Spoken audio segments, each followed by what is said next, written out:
Construction News Tracker is presented by Caterpillar and produced by 4constructionpros.com. May U.S. housing starts continued to set cycle highs, outstripping forecasts with a 5% leap to a 1.35 million unit seasonably adjusted annual pace. A staggering 62.2% surge in Midwestern starts, responsible for all of the country's gain. Permit declines in the South and West drove May's total U.S. permits 4.6% lower. Nevertheless, year-to-date U.S. starts are 11% above the same period of 2017. Builders have started 9.8% more single-family and 13.7% more multifamily construction since the first of the year. Construction materials prices surged to their highest level in a decade last month, according to ABC. Chief economist Anirban Basu says the 2.2% expansion in May is now 8.8% higher than 1 year ago and the highest in 10 years. It's bad news for the construction industry. Inflationary pressures are building in labor markets as well as in the cost of gasoline and health care.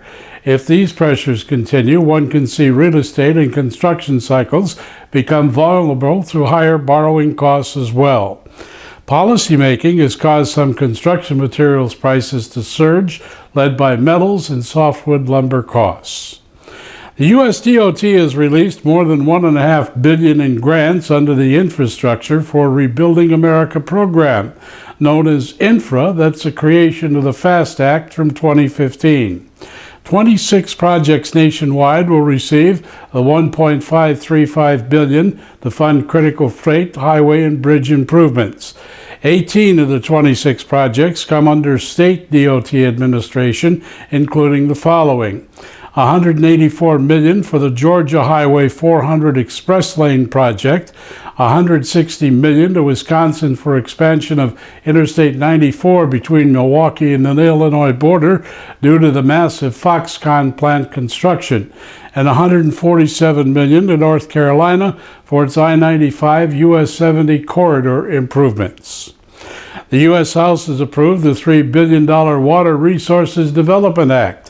It seeks to improve the nation's ports, dams, and harbors against floods, restore shorelines, and support other water-related projects. Just one of those projects earmarked by the legislation is $1 billion to stem coastal erosion at Galveston, Texas, and restore wetlands destroyed by Hurricane Harvey. The bill would spend to widen the Savannah, Georgia harbor and also direct the Army Corps of Engineers to study 24 flood risk projects. Economists at the Trade Partnership have revealed some interesting statistics relating to the imposition of steel and aluminum tariffs by the Trump administration.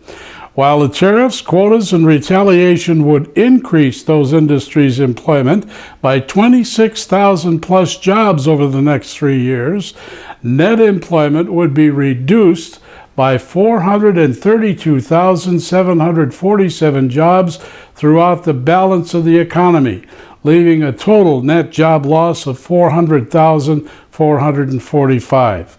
Those economists claim 16 jobs would be lost nationwide for every steel and aluminum job gained, with 2/3 of the loss from production and low-wage positions, and immigration has no effect on U.S. job prospects. The American Association of Port Authorities projects $20 billion will be needed in port access and multimodal rail over the next 10 years. Addressing the inadequacy of transportation in and out of the nation's ports, the association cites the critical need as the population grows and more goods are shipped. 30% of the association's membership has identified $50 million in rail projects and $77 million in near dock and surface transportation port needs over the next 5 years.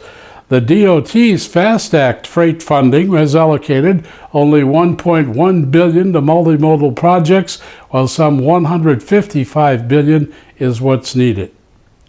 Construction loan software provider Contract Simply claims in a recent report that customer late payments cost the commercial construction industry $40 billion annually. The study, conducted along with Building Connected and covering 1,300 respondents from a variety of trades, claims the following. 88% of contractors wait more than 30 days for payment. 46% cover the shortfall with personal or business savings and credit lines. And 80% of contractors have been forced to file mechanics liens in order to get their payments. The study also says 70% of contractors would be willing to offer a discount if customers would pay in full on time, which would put $18 billion back into the commercial building pipeline. Finally, a wise leader remembers that people perceive service in their own terms.